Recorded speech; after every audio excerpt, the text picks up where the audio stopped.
here with Richard Hatch to talk about the entire world. Yeah, this is how it's going to be. So, by the way, I am the thumb wrestling champion of the world. Okay, you know that's what we're going to be getting into. So right now, 1, 2, 3, 4. I declare thumb war. Go. Of the world. That's jeez. I know there's a little sweat in the studio here. So we can. Champ. There can be only one. Well, all of my interviews start like this, so I lose a table.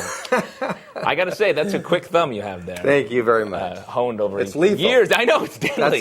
And look, I got a little hand, too, you know? But it's, you know what the thumb is? The thumb is the extension of your will.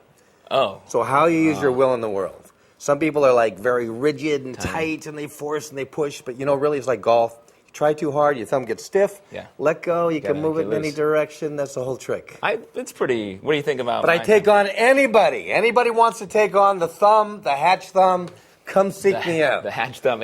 I'll be here all weekend. It just happened to me, and it's deadly. It's like a viper, like a trained viper.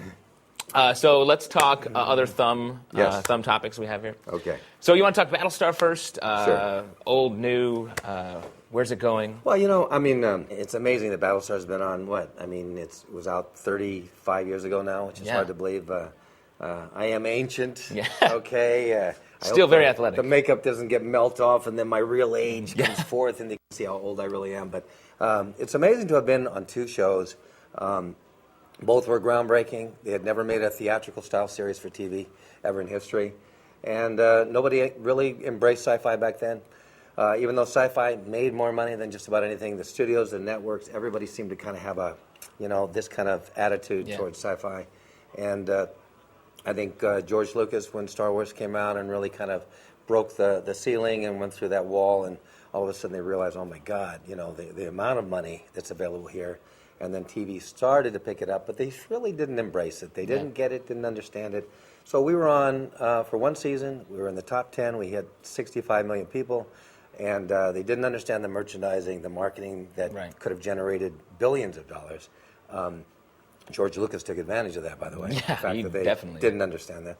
But nevertheless, the show went off, even though we were actually in the top 20 the entire year, but we were on ABC that had 7 out of the top 10 shows. So they really just didn't understand, appreciate what they had there.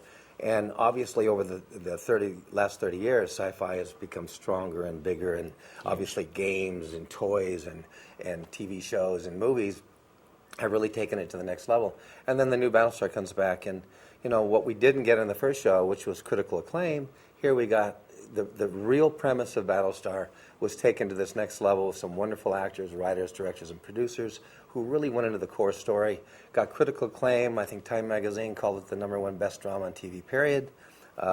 It kind of took away, demystified that sci-fi thing that seems to somehow still disturb people, God knows why. I mean, we used to have pickets, you know, around sci-fi shows like this. Right. Pickets, you know, don't go in there, God doesn't exist inside that place. Less of that now. You know, but it's changed a lot. And so, you know, this show kind of, I think, broke the ceiling of saying sci-fi can really be character-driven. It's about something.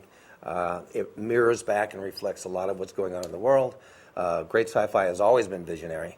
So, you know, we finally got a chance to do that, and I was very fortunate because I met Ron Moore at the 25th Battlestar Anniversary Convention.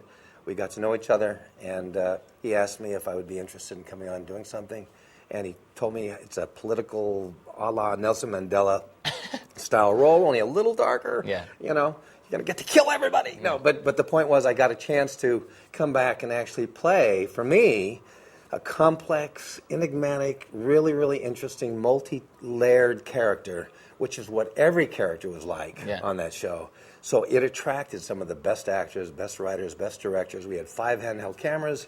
It was very fluid. It was best probably acting environment that I'd ever been on in my life.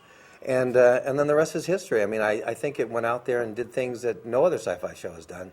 And it kind of like, I think, opened the door to people realizing that sci-fi isn't about foreheads and monsters and crazy stuff like that, which is all cool, by the way. I mean, I love all that stuff too.